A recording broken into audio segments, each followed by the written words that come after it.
இந்த கொஷினை எப்படி 37 சால்வ் பண்ணுறது பார்ப்போம். Average mark of students of particular exam வந்து 80. அதாவது ஒரு ஒரு ஒரு தேர்வில் வந்து சராசரி ஒரு கிளாஸோட சராசரி வகுப்பு மார்க் எவ்வளோன்னு பார்த்தீங்கன்னா 80.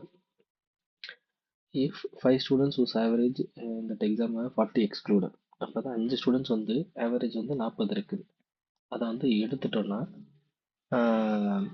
ரிமைனிங் இருக்கிற ஸ்டூடெண்ட்ஸ், அதாவது மிச்சம் இருக்கிற ஸ்டூடெண்ட்ஸோட மார்க் வந்து பார்த்தீங்கன்னா 90 அப்படிங்கிற ஆவரேஜ் கிடைக்கும். அதாவது சராசரி ஆவரேஜ் 90 கிடைக்கும். இதை வந்து நம்ம எப்படி ஷார்ட்டாக பண்ணலான்னு பார்ப்போம் 30 செகண்ட்ஸ்குள்ளார. இப்போ வந்து இப்போ இந்த இருக்கிற இந்த 40 அப்படிங்கிறது அந்த 5 ஸ்டூடெண்ட்ஸோட ஆவரேஜ்.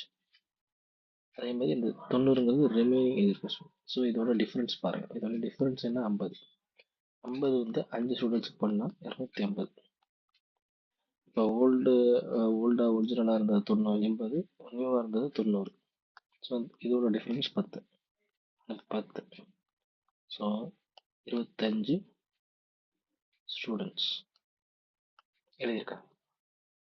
25 correct answer.